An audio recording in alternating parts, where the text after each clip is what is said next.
Assalamualaikum warahmatullahi wabarakatuh. Kami akan memaparkan tentang PPT kami mengenai penyakit menular sifilis.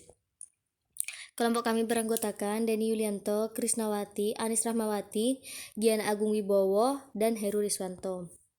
Definisi sifilis. Sifilis adalah penyakit infeksi yang dapat digolongkan penyakit menular seksual atau PMS yang disebabkan oleh Treponema pallidum yang bersifat kronis dan bekerja secara sistemik.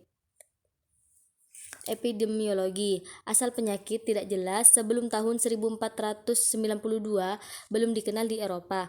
Pada tahun 1494 terjadi epidemi di Napoli. Pada abad ke-18 baru diketahui bahwa penularan sifilis melalui hubungan seksual. Pada abad ke-15 terjadi wabah di Eropa. Sesudah tahun 1860 morbilitas sifilis menurun cepat selama Perang Dunia Kedua. Kejadian sifilis meningkat dan puncaknya pada tahun 1946. Kemudian menurun setelah itu.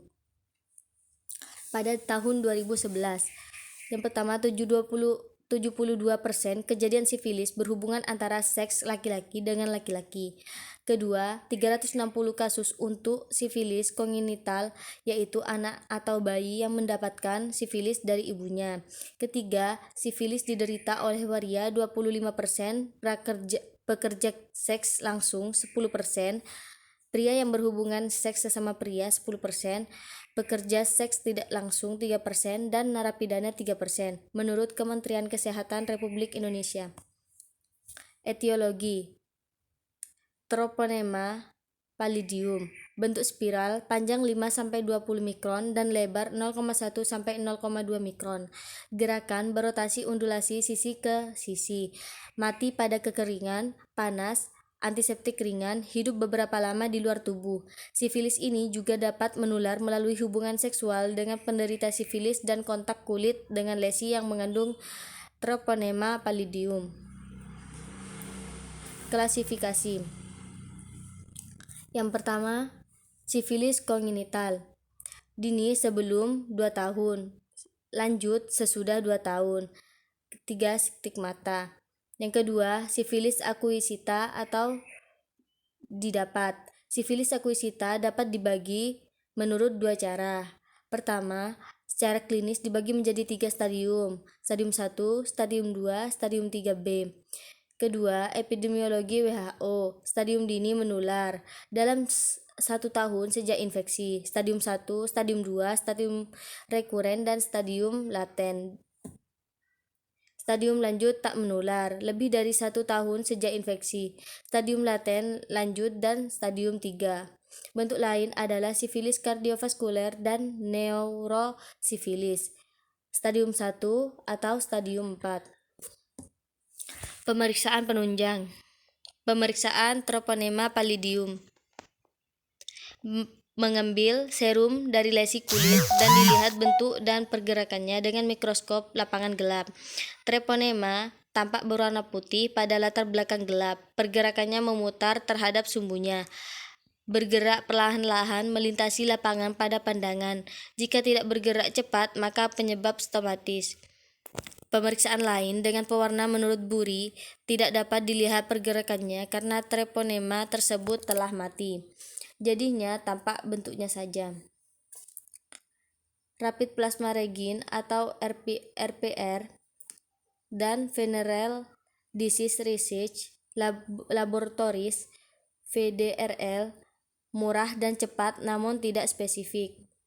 RPR dan VDRL diikuti oleh tes yang lebih spesifik, yaitu Treponema pallidum, Hemogglutination Assay atau TPHA, dan Fluorescent Treponemal Antibody Absorption Test FTA-AB.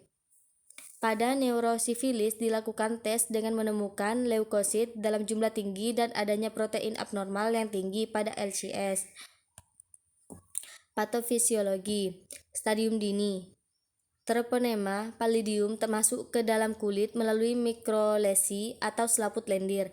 Kuman tersebut akan membiak jaringan bereaksi dengan membentuk infiltrat yang terdiri dari sel limfosit dan sel plasma. Stadium laten, tidak tampak gejala namun infeksi masih aktif. Stadium lanjut, treponema dapat mencapai sistem kardiovaskuler dan sistem saraf dalam waktu dini. Namun, kerusakan yang terjadi secara perlahan-lahan sehingga memerlukan waktu bertahun-tahun untuk dapat menimbulkan gejala. Klinis. Diagnosa. Antibodi IgM mendeteksi treponema pallidum. Memeriksa dengan menggunakan mikroskop skotopik. Serologi sifilis, pemeriksaan molekuler biologi sifilis. Pemeriksaan cairan sumsum tulang belakang. Penata laksanaan, sifilis dapat sembuh jika diobati pada tahap awal infeksi terjadi. Penderita sifilis diberi antibiotik penisilin, yang paling efektif. Bagi yang alergi penisilin diberikan tetrasiklin 4 kali 500 mg per hari atau eritromisin 4 kali 500 mg per hari atau doksisiklin 2 kali 100 mg per hari.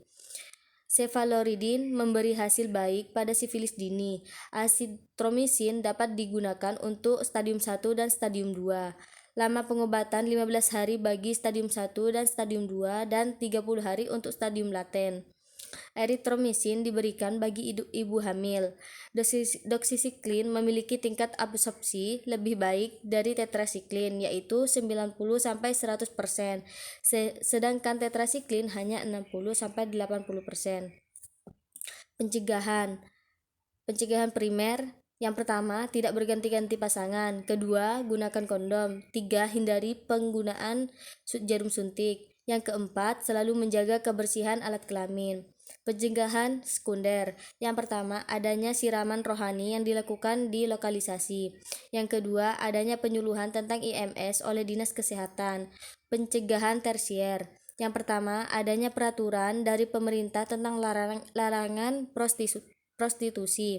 Yang kedua, adanya usaha rehabilitasi dengan pelatihan keterampilan pada wanita pekerja seksual yang meninggalkan pekerjaan sebagai pekerja seksual. Upaya pemerintah. Yang pertama, melakukan upaya screening pada orang-orang yang berisiko. Kedua, pembagian kondom untuk komunitas yang berisiko. 3, membuat terobosan obat-obat herbal bagi penderita. Yang keempat, promosi kesehatan mengenai dampak dan bahaya seks bebas kaitannya dengan dampak dan penularan PMS. Terima kasih. Sekian dari kelompok kami. Kurang lebihnya mohon maaf. Wassalamualaikum warahmatullahi wabarakatuh.